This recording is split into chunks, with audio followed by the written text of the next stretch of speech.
Saudações, conspiradores, amigos do canal Realidade Fantástica. Sejam bem-vindos a mais um vídeo.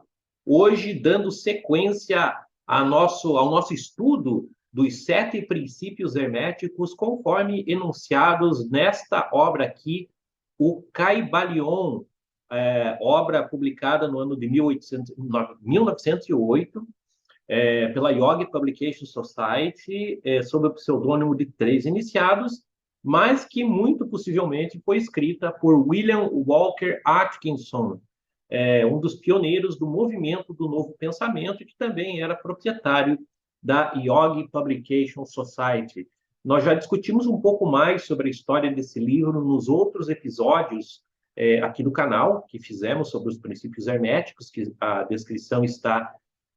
os links, né, estão na descrição desse vídeo, e hoje nós vamos dar sequência falando sobre o quinto princípio hermético enunciado no Kybalion, que é o princípio de ritmo.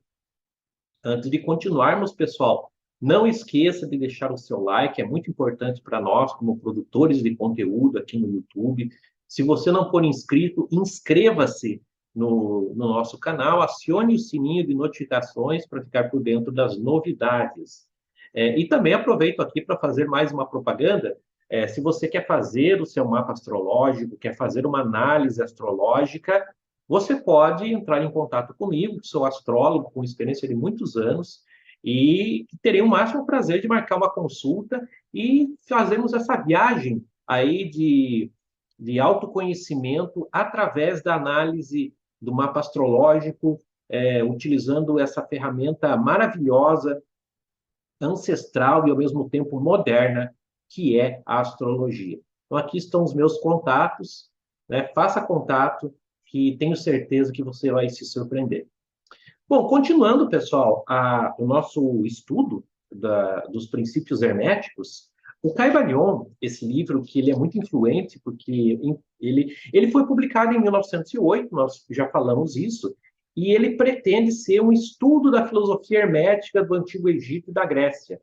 O autor, ele se baseou principalmente aqui nos chamados escritos herméticos canônicos. Perdão. Esses escritos são principalmente o Corpus Hermético, que é um conjunto de textos que foi traduzido para o latim, principalmente no período do Renascimento, na verdade, através de fontes gregas, bizantinas e árabes, enfim. Os escritos herméticos possivelmente datam do século II, do século III, e são atribuídos a uma antiguidade distante, na figura do mítico Hermes Trismegistus. Eu já falei isso em outras ocasiões, mas o que me encanta na filosofia hermética é o sentido que ela faz. O esforço filosófico, independentemente, pessoal, de ter sido essa figura Hermes Trismegistus ou não, de ter sido uma revelação divina, mística ou não, o esforço filosófico feito pelos autores, por essa tradição hermética, ela é impressionante e eu acredito que é um dos últimos esforços, né, junto com o neoplatonismo, da filosofia clássica para entender certos elementos do mundo. O Kybalion, ele faz meio que um resumo disso, um resumo moderno disso, e ele insere algumas coisas que não estão, digamos assim, postas nesse hermetismo clássico. No entanto, o livro, até por ser um livro pequeno, né? Como a gente fala, um opúsculo, ele acabou sendo bastante influente ao longo do século XX no entendimento do esoterismo moderno e até no movimento da nova era, enfim. Então, conhecer o Kybalion, conhecer os seus princípios, ajuda muito a entender como funciona esse pensamento esotérico moderno, porque o Kybalion tem uma participação muito importante nisso. Nós já falamos dos princípios que são enunciados aqui no Kybalion, né? Que são, ele diz assim, né? Os 7 princípios em que se baseia toda a filosofia hermética são os seguintes: o princípio de mentalismo, o princípio de correspondência, o princípio de vibração, o princípio de polaridade, o princípio de ritmo, qual vamos falar hoje, o princípio de causa e efeito e o princípio de gênero. Nós já falamos sobre o princípio de mentalismo, correspondência, vibração, polaridade, e hoje falaremos sobre o princípio de ritmo. Como que está enunciado aqui no Caibalion? Está da seguinte maneira: tudo tem fluxo e refluxo. Tudo tem suas marés. Tudo sobe e desce. Tudo se manifesta por oscilações compensadas. A medida do movimento à direita é a medida do movimento à esquerda. O ritmo é a compensação. É diferente do princípio de vibração do qual nós já falamos. Isso parece sugerir, e através do texto isso vai sendo discorrido maior, de que existem ciclos de alta e baixa. É diferente, como eu falei, do princípio de polaridade também. Ele sugere, né, quase que um ciclo de ascensão e queda, ou pelo menos de compensação, de ação e de reação. É interessante que logo adiante, aqui no texto, existe uma fala assim que eu até vou colocar aqui na tela. Existe sempre uma ação e uma reação, uma marcha e uma retirada, uma subida e uma descida. Isso acontece nas coisas do universo, nos sóis, nos mundos, nos homens, nos animais, na energia e na matéria. Esta lei é manifesta na criação e destruição dos mundos, na elevação e na queda das nações, e na vida de todas as coisas, e, finalmente, nos estados mentais do homem. Vejam, pessoal, essa colocação me faz lembrar, e aqui eu quero compartilhar com vocês, que é o que me pareceu mais familiar a partir daquilo que eu conheço, de dois elementos, digamos assim, mais modernos. Um é a ascensão, aqui no texto me sugere, mas, por exemplo, é a ascensão e queda das civilizações. A minha formação é de História, eu sou formado em História, tenho mestrado na área de Educação, e uma das coisas que compõem os estudos históricos é uma coisa chamada filosofia da história. A filosofia da história é uma tentativa de interpretar o movimento histórico no seu todo. Para quem analisa a filosofia da história a partir de vários pontos, o acontecer histórico, a história do homem no tempo, ele não é aleatório. Ele tem um telos, um ponto de chegada, um sentido. Por exemplo, se nós formos falar do cristianismo, a história para um cristão não é uma série de acontecimentos aleatórios. Ela tem começo, tem meio e tem fim. Né? O começo se dá na queda do homem, porque o homem era para viver, enfim, era para viver no paraíso, então um tempo ahistórico. Porém, ao se dar a queda do homem, ele é condenado a viver no tempo. E a partir disso, a história do homem, ela tem um início, um meio, que não é um meio cronológico, mas é um evento central, que é a vinda de Cristo, e um fim da história. Esse fim da história se dá com a parousia, a segunda vinda de Cristo, aí nós temos o tempo também, a história.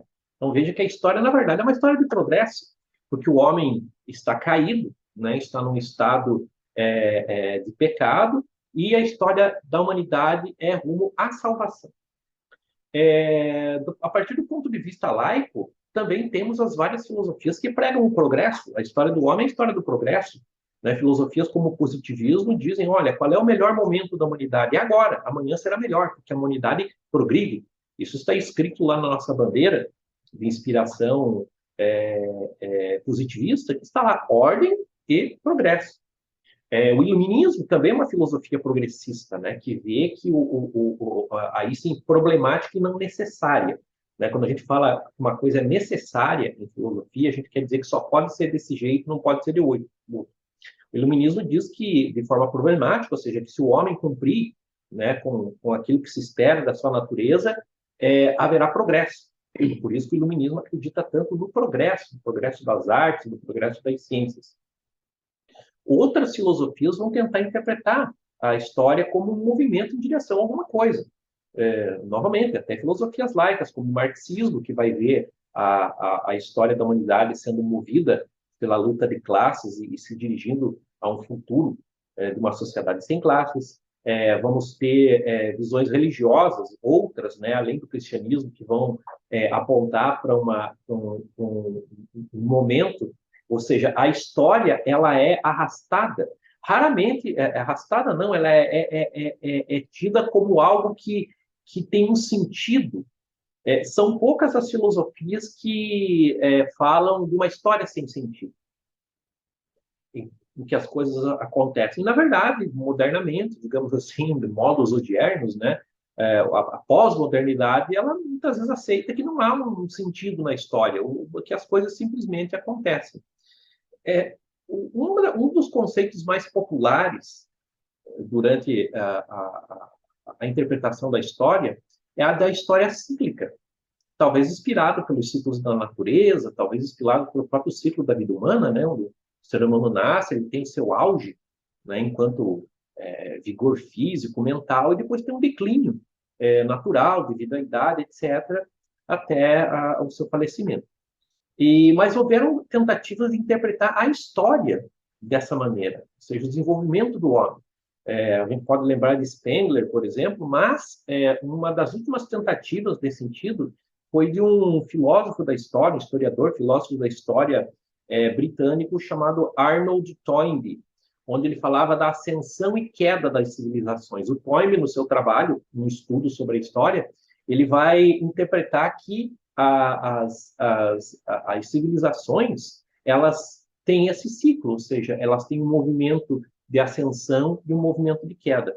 Eu achei um paralelo interessante colocar isso aqui em vista do que diz o autor do Caibalion, né? Onde ele coloca, né, que essa lei é manifesta na criação e destruição dos mundos, a lei do ritmo, na elevação e na queda das nações e na vida de todas as coisas. E, finalmente, nos estados mentais do homem. Ou seja, essa oscilação, esse ritmo, essa maré. O Caibalion sugere que o hermetista, né, aquele que possui as chaves dos segredos herméticos, ele consegue controlar um pouco esse processo em si mesmo. De um outro lado, né, o Toynbee ele também acreditava que, de alguma maneira, as nações poderiam refrear esse processo, digamos que natural de ascensão e queda das civilizações, né, como, por exemplo, a civilização egípcia clássica, que teve seu auge, seu declínio, grega antiga, auge, declínio, romano, e que hoje talvez nós estaríamos vivendo aí o declínio da civilização ocidental. Não sabemos, né? Apesar que eu tenho minha avaliação a respeito disso, qualquer hora posso compartilhar com vocês.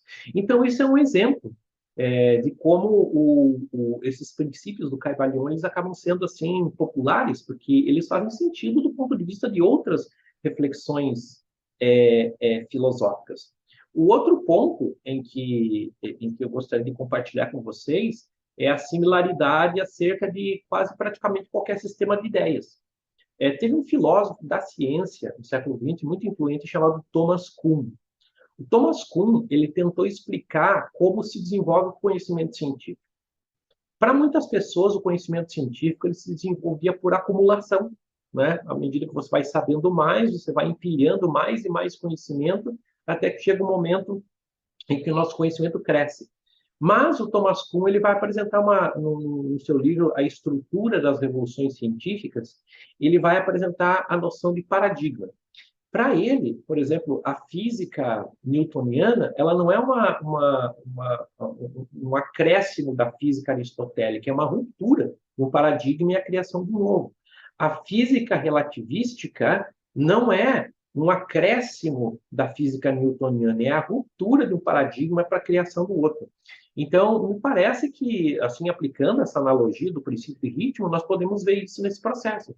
O que é um paradigma? É quando vocês estão vendo um diagrama aí na tela, você vê que você tem várias ideias que surgem sobre um determinado assunto, sobre um determinado tema, sobre um modelo científico.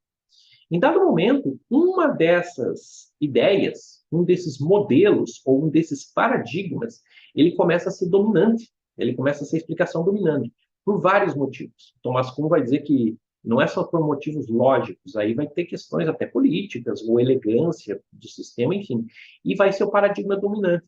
Nesse momento, as demais explicações vão ser marginalizadas. De repente, lá, depois de atingir o auge, começam a surgir elementos que desafiam esse paradigma. Por exemplo, se a gente pegar a física newtoniana, ela vai ser desafiada pela observação de elementos da física relativística, da mecânica quântica, e isso, em determinado momento, essas observações elas são rechaçadas porque não se encaixam nesse modelo que, naquele instante, dá conta de explicar as coisas. Porém, chega um momento que o paradigma entra em crise, ele não consegue mais dar conta de explicar. Aí é o momento em que o paradigma ele se rompe e abre para novas interpretações. É claro, eu estou usando aqui um exemplo da física, que mesmo porque a física newtoniana ela não foi abolida, né? Ela explica, ela serve, né, para explicar a maioria dos fenômenos cotidianos, mas é um exemplo de como um determinado modelo. E aqui, pessoal, a gente pode entender vários modelos, modelos científicos, modelos políticos, né, modelos pessoais de interpretação da realidade. E aí a gente vai em processos mentais. Então, eu acredito que esse princípio de ritmo colocado no Caibalion é uma reflexão filosófica importante, né? E que as coisas têm indas e vindas e que geralmente elas buscam a compensação. Me parece também que esse princípio ele é inspirado, claro, em visões muito antigas, né? Principalmente da filosofia oriental, que tem essa visão. A própria visão do karma, onde se busca as compensações, se busca o equilíbrio. Aqui, o Caibalion acaba nos falando mais de um movimento pendular. Espero que vocês tenham gostado aqui dessa breve análise, né, dessa breve abordagem, claro, é a minha, é o que me ocorreu, né, aqui interpretando esse princípio do Caibalion, e vamos continuar com a nossa série. Na próxima, vamos ver aqui o próximo princípio hermético do qual vamos falar, é muito interessante, o princípio da causa e efeito. Então, fique conosco. Lembrando, pessoal, que acesse aqui o link da descrição para conhecer a Academia Realidade Fantástica, que é um espaço muito legal, onde nós preparamos cursos de astrologia, curso de esoterismo, curso sobre Helena Blavatsky, por exemplo, né, que é uma das figuras mais importantes do esoterismo moderno. Então, acesse aqui, escolha um curso que tenho certeza que você vai gostar muito. Ok, pessoal? Então, um abraço a todos e lembrem-se sempre, o mistério está entre nós. Até o nosso próximo vídeo.